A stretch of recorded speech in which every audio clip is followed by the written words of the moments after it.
Hello friends, welcome to my channel science junction. अगर आपने अभी तक इस चैनल को सब्सक्राइब नहीं किया है तो प्लीज़ नीचे एक बेल आइकन आ रहा है, उसको प्रेस कर दीजिए ताकि हमारे आने वाले वीडियोस के अपडेट्स आपको आगे भी मिलते रहें। आज का जो हमारा टॉपिक है वो है डिसीज़। आप सुनते होंगे कि कई जगहों पर ये डिसीज़ फैल गई।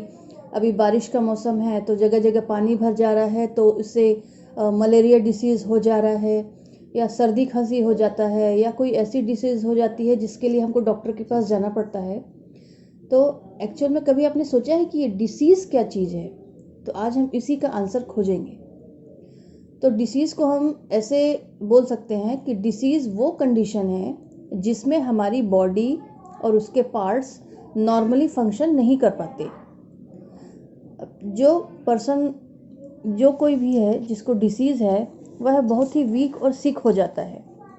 डिसीज़ बॉडी के किसी भी पार्ट्स में अपना इफेक्ट डाल सकती है और डिसीज़ होने के बहुत सारे रीजंस हो सकते हैं। अब इसके बाद हम देखते हैं कि डिसीज़ कितने तरह की होती है।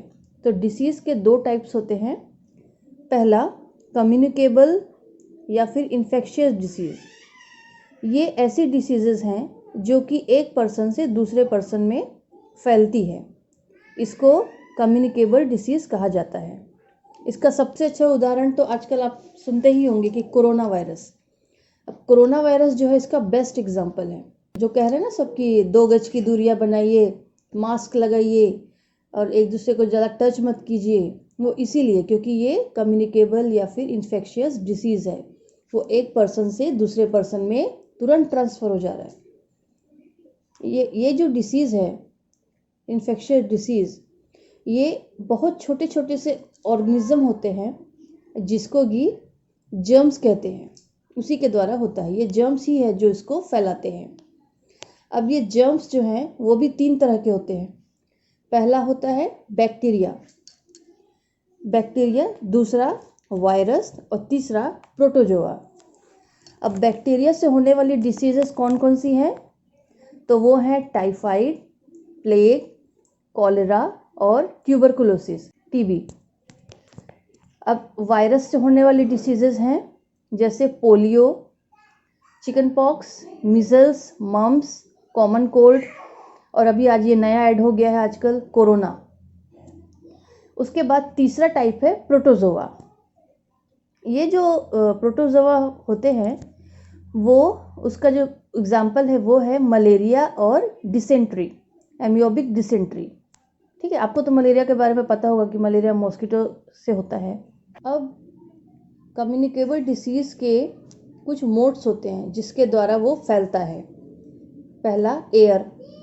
अब मान लीजिए किसी बंदे को सर्दी है और वो ज़ोर ज़ोर से छींक रहा है, तो क्या होगा कि वो जो छींक रहा है उससे उसके मुंह से वायरस निकलेगा जो कि हवा में फैल जाएगा। अब उसके आसपास जो भी लोग रहेंगे वो वायरस उन पे अटैक कर देगा और उनको भी सर्दी हो जाएगी। ठीक है, तो इस तरह से एयर के थ्रू जर्म्स एक बॉडी से दूसरे बॉडी में चला जाता है।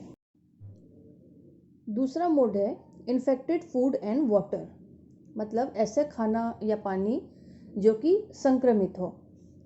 कभी कभी क्या होता है ना कि पानी और जो खाना होता है वो जर्म्स से इन्फेक्टेड हो जाते हैं। अब आप सोचेंगे कि ये कैसे इन्फेक्टेड होंगे? तो आपने कभी देखा होगा कि खाना अभी कहीं रखा हुआ है, मीठा कुछ रखा है, तो मक्खियाँ आके उस पर बैठ जाती हैं या कोई दूसरा कीड़ा उस पर आके बैठ गया। इसी तरह से कोई भी खाना खुले में अगर पड़ा है तो उस पर कुछ कीड़े मकोड़े आके बैठ जाते हैं या कुछ भी हो सकता है रीज़न, उससे वो इन्फेक्टेड हो जाते हैं। और अगर हम उस चीज़ को खा लें तो वो जर्म्स और बैक्टीरिया जो भी है वो हमारे बॉडी में इंटर कर लेगा। इस टाइप का खाना खाने से कुछ बीमारियां हो सकती हैं जिनके नाम हैं कॉलेरा, टाइफाइड, जॉइंडिस और डायरिया।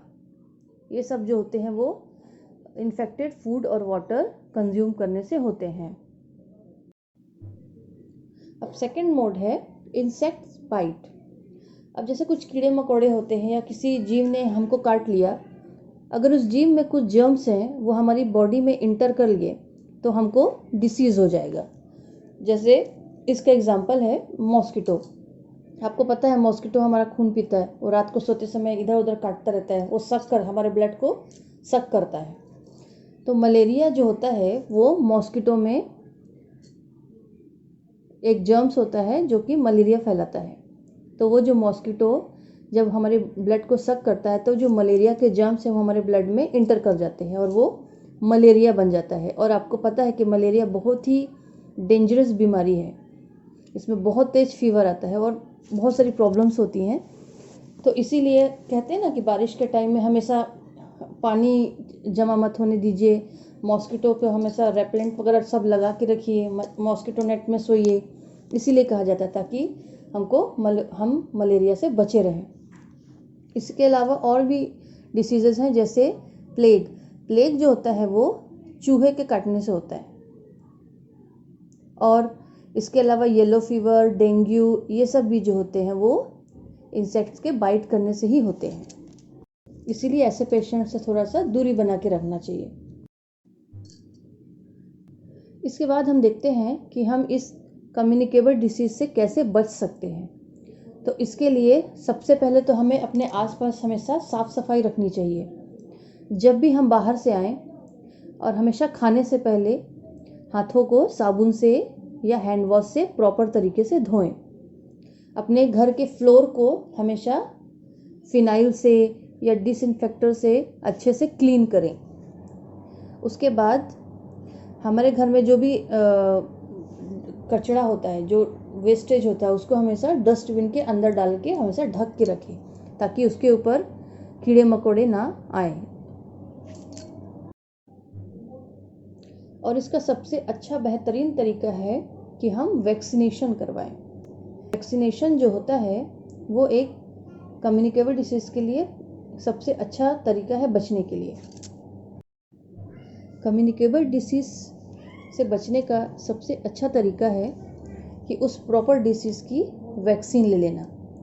वैक्सीन में क्या होता है कि जब हम वैक्सीन लेते हैं तो वो हमारी बॉडी में जाके एक एंटीबॉडीज़ बनाती है जो कि उस डिसीज़ के जर्म्स को मार देती है और हमारा शरीर उससे लड़ता है।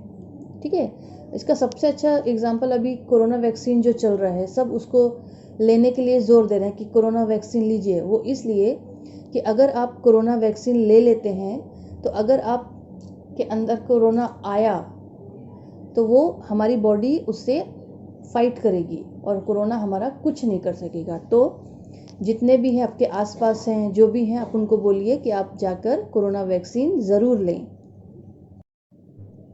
अब डिसीज़ का दूसरा टाइप आता है नॉन कम्युनिकेबल और डेफिशिएंसी डिसीज़।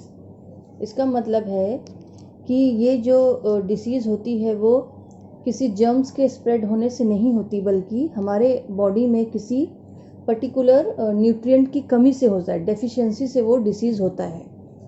जैसे कि अगर किसी को विटामिन ए की कमी हो गई तो उसको रतौंधी हो जाएगा, मतलब उसको नाइट ब्लाइंडनेस हो जाएगा, उसको रात में दिखाई नहीं देगा।